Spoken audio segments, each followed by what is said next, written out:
Oh,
I love you so much.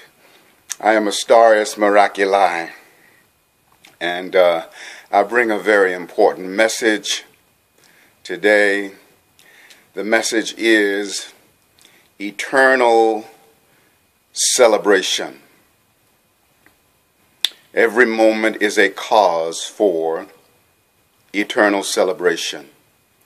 It's time to remember that, to live in the beauty of that and the blessing of that. And I'm speaking about eternal celebration and the resonance and the spirit of celebration, because we are now in these holiday times, and the holiday season can have many different impacts upon people. Some people experience great joy during the time of holidays, and some people experience sadness for various reasons. And what I'm here to point out is that there is a frequency that is available during the holiday season that is a very powerful something. You know, holiday, which is a holy day. You know, the holidays are holy days. You know, and when you look at, well, what is a holy day? You know, it is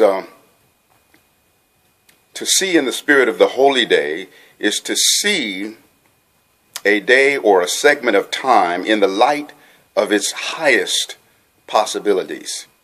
And so we see this impact that happens with people during the holiday season, where oftentimes the spirits can be very, very high. You know, people get the Christmas spirit, or the Kwanzaa spirit, or the Hanukkah spirit.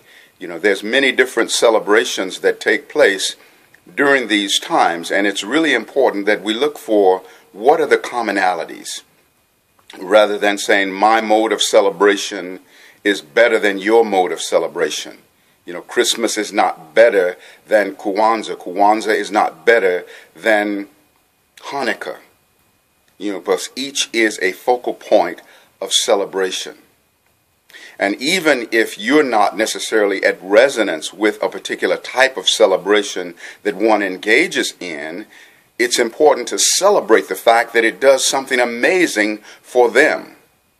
Even if it's not what you resonate with, if you celebrate that someone else resonates with it and it brings them joy and it brings them empowerment, then you are making way for the universe to receive the blessing of that particular celebration.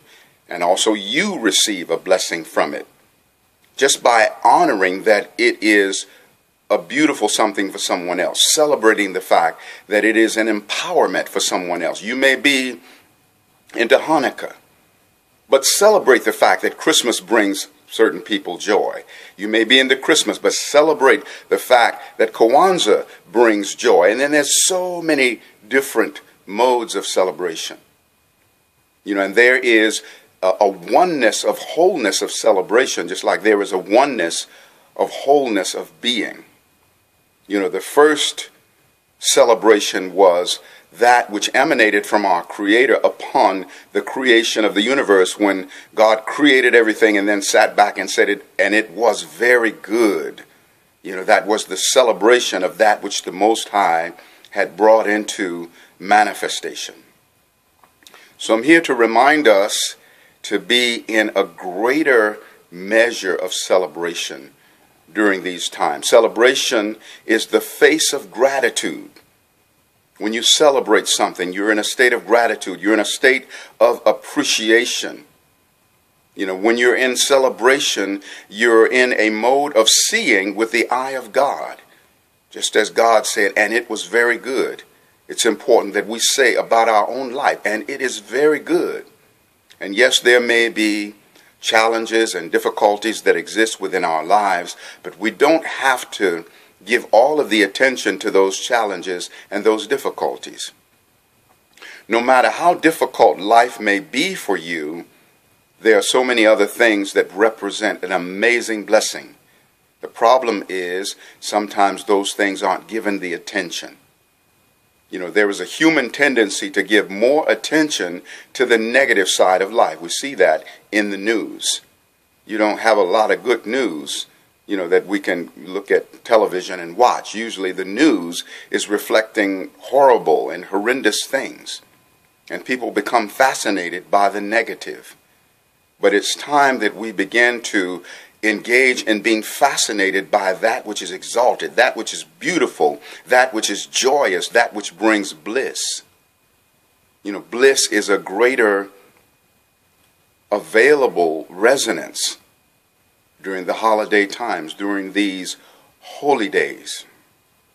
So, celebration is this exalted spirit, like the spirit of celebration during the holiday times, brings an amazing energy and a frequency that is available to us because vibrations are higher. There's a momentum of energy that is stronger than usual. During all of the different holidays, they all represent some mode of celebration. Now, one of the traps of the holidays is sometimes we get caught in the commercialism of a holiday, like Christmas, which is related to the birth of Christ, and I would like to say the birth of Christ consciousness. And Christ consciousness is a resonance that represents the sonship of God, regardless of what religion you are.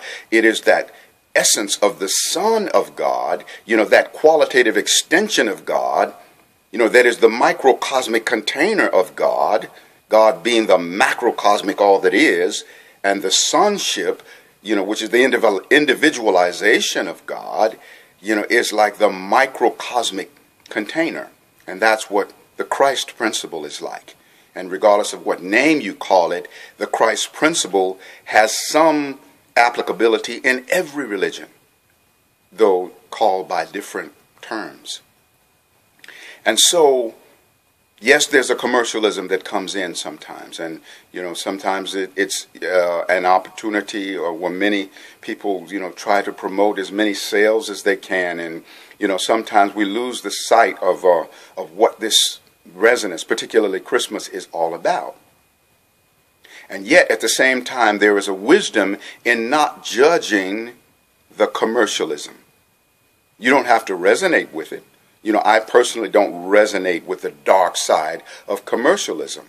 When I look at Christmas, I see it as an opportunity to be at resonance with the Spirit of the Christ. That spark of divinity that exists within me that enables me to be my own version of Godhood. That's what we each are. That's the gift that we give to the Most High. That we are our own version of Godhood, our own version of the whole universe. And nobody can do the universe exactly like you, as nobody can do the universe exactly like me. So sometimes we fall into the trap of having a negative response to the commercialism. You see, we don't have to join in with it, but at the same time, we don't want to have a negative response to it or a negative reaction to it, because if we have a negative reaction to the commercial side of these holy days, then what we're doing is we're feeding that negativity, because negativity simply breeds more negativity. So it's like, how can you be in a place of neutrality? Being able to say, no, I don't dance in that way, but I don't have to wage war with it either. Oftentimes when we wage war with something that we don't agree with, it's a reflection of our own sense of insecurity, that we need other things or other people to be in agreement with what we are personally choosing in order to feel comfortable about our own position. So don't wage war with the commercial side of the holy days. And choose the most exalted experience that you possibly can. And know that there is an exalted spirit that is available through this time, this season. Now sometimes, many people have lost a beloved passed on during the holiday season, and sometimes over and over and over again, whenever that time comes around, there is a sense of sadness because they lost a beloved at that time. And so they're not able to find any joy in the holiday season because a beloved passed on at that time, or they had a very painful breakup at that time.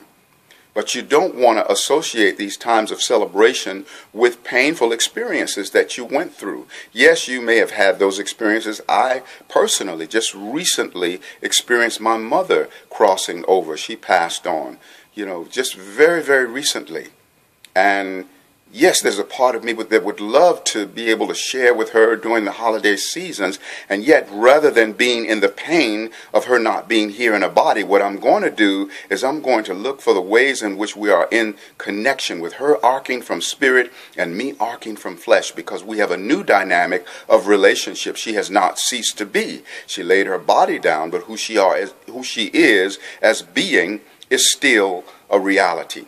And so it is with your beloveds, if you have a beloved that has passed on. So don't give your power away to losses that you may have had during times of celebration or during times of the holidays. And always, look for ways in which you can maximize the minimum. Rather than looking at the loss, if you're always giving attention to the loss, then what is happening is that you're seeing the glass as half empty. And if you're seeing the glass as half empty, you're minimizing the maximum. And therefore, what is seen as half empty is in the potential of emptying. If you were to flip it and maximize the minimum, seeing the glass as half full, then that which is seen as half full is in the potential of filling. So look for what is rather than what isn't. And again, look for the commonalities. Even if another person dances in a different way, what are the ways in which we have something in common? How is it that we can experience a mutual empowerment? And also during the holiday times, you want to be in the spirit of the sacred yes. If you go and spend time with family during the holidays, let it be a sacred yes. Do so with fullness of heart. If you're not able to do it with fullness of heart, it may be better to say the sacred no. And don't go in the physical sense. Keep your heart open, but sometimes in order to keep your heart open, you have to put some distance between you and certain people because you resonate very differently, even certain family members.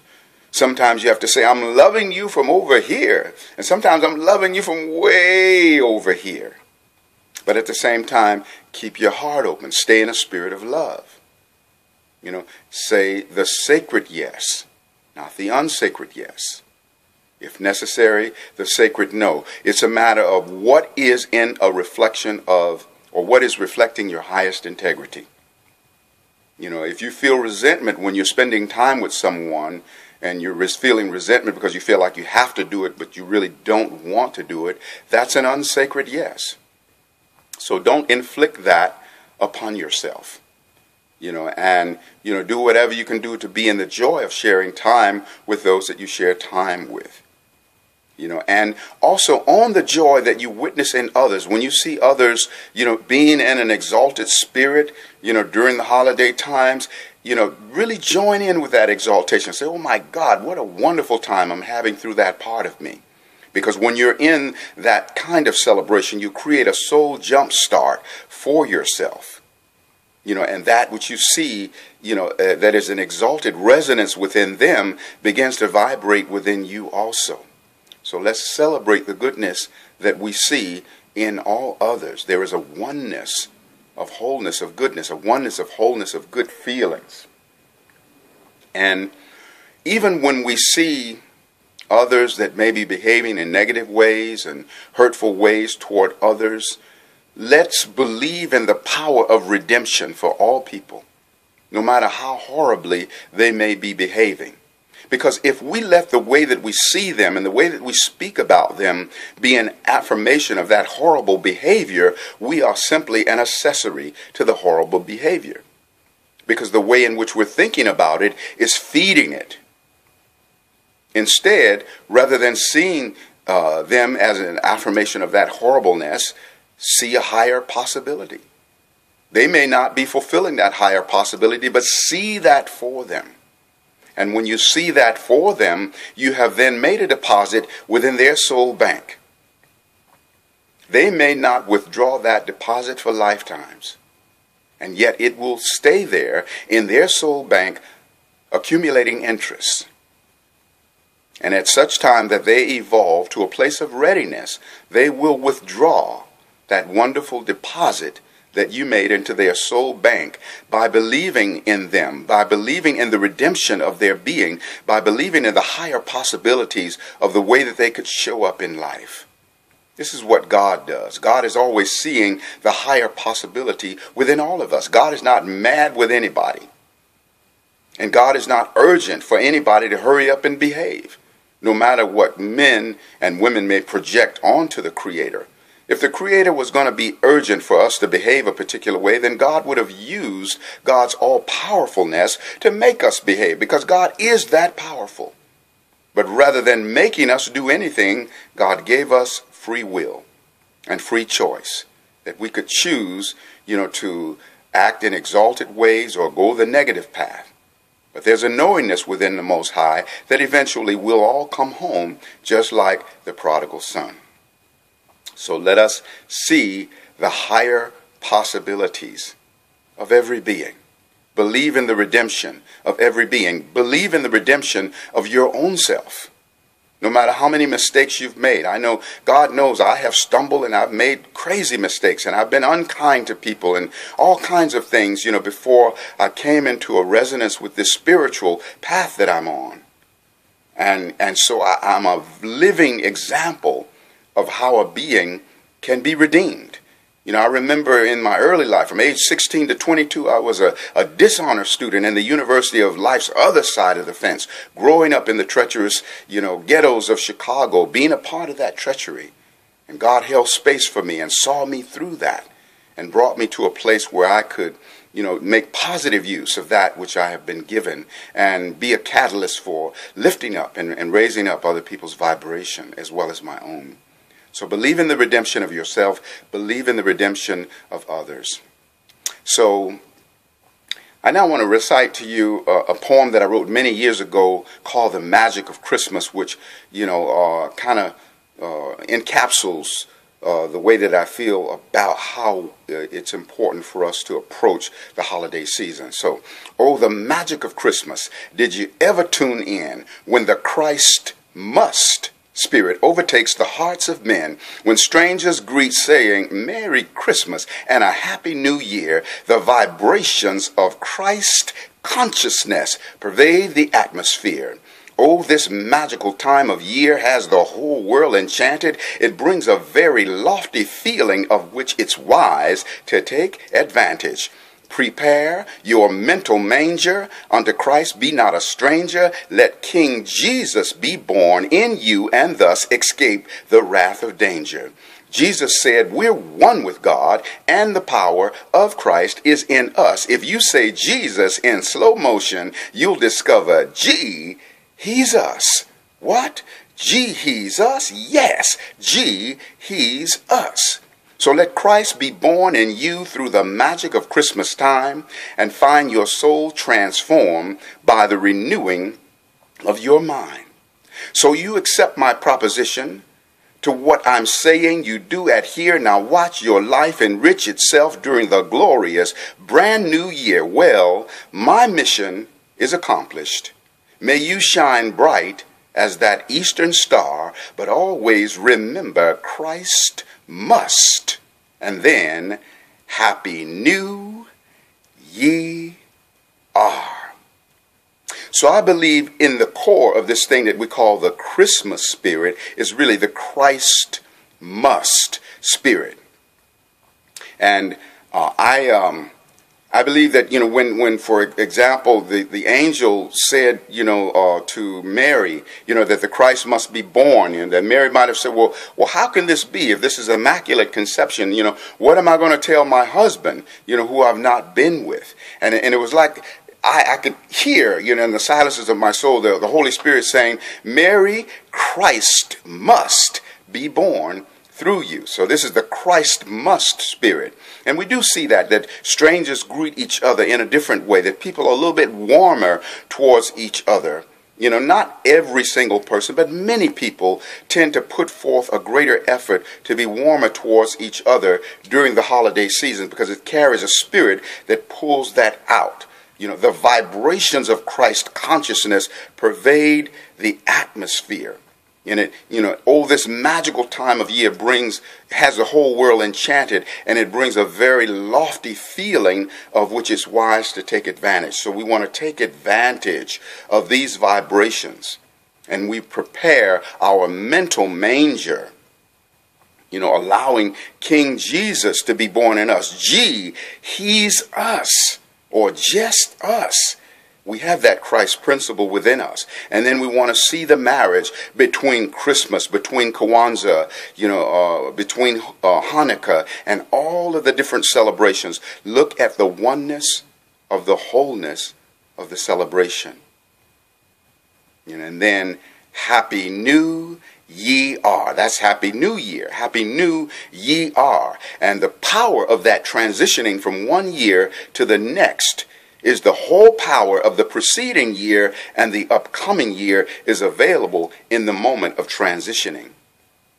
So be really mindful of the intentions and thoughts that you're holding at the moment of midnight, as you enter into the new year.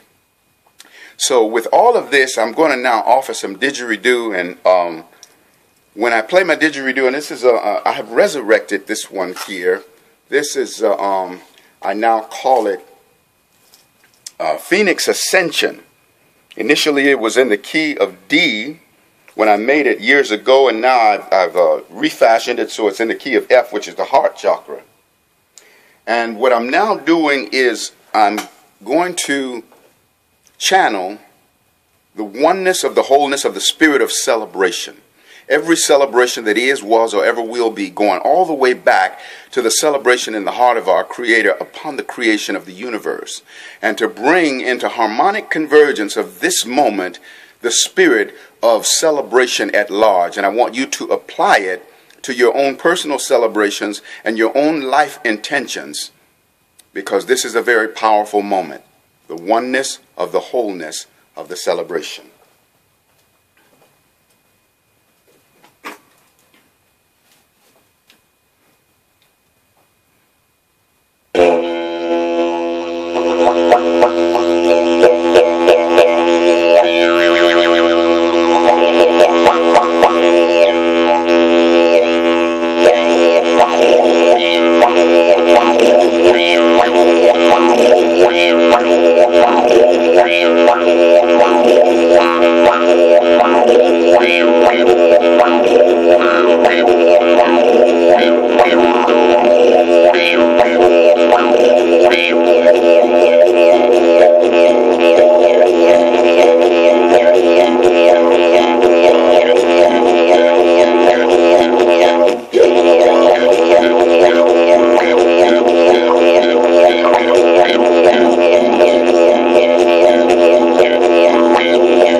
Blessed be the sacredness of this divine moment.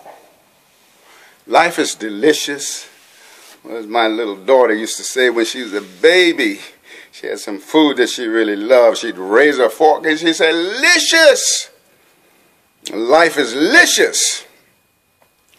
So thank you, beloved, for receiving this transmission, and thank you in advance for remembering the spirit of celebration, remembering the different layers of what celebration means, and that celebration is a choice, that you don't have to wait for external conditions to give you a reason to celebrate.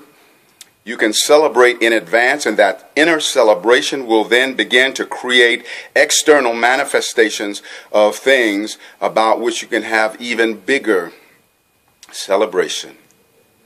I am Astarius Miraculi. I love you so much. And be sure and click on my link and go to my website. I have a number of CDs and some books available for you. I also, on my website, I have a donation button. If you feel moved and touched by that which I am offering, I open my heart to graciously receive any and all donations and tithes and any purchases of my music and my books and services. Thank you so much for playing in the field of win-win with me. And thank you for remembering the glory of your own being. Thank you so much for loving on yourself. Thank you for recognizing the fact that you really count. Thank you for knowing that the expansion of the universe is at the mercy of you being all of you, and that when you're all of you, the universe is more glorified in response to that. So you have an amazing opportunity to be a gift unto the universe by simply showing up as you, being your own version of the universe, your own version of the Most High. Aho, Ashe, Amen, Namaste, Hotep, in Lakesh, Alakin, Shalom, Satnam, Hariom. Up at the top, there's room for all. It's just the bottom that's crowded, y'all.